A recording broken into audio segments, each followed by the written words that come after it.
پاکستان کے نظریے کا انکار کیا ہے تو ہماری اسٹیبلشمنٹ نے کیا ہے، اور جمعیت علماء پاکستان کے نظریے کے علمبردار ہے۔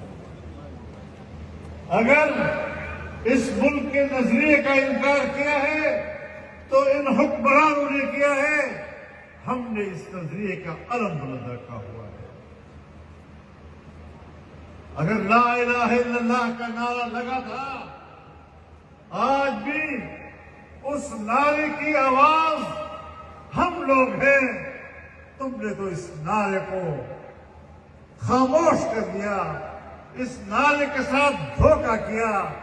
لا الہ الا اللہ کے ساتھ جو غداری تم نے کی ہے، جو بغاوت تم نے کی ہے، تم اس کی سزا کاٹو گے تو سزا پاکستان کو ملے گی۔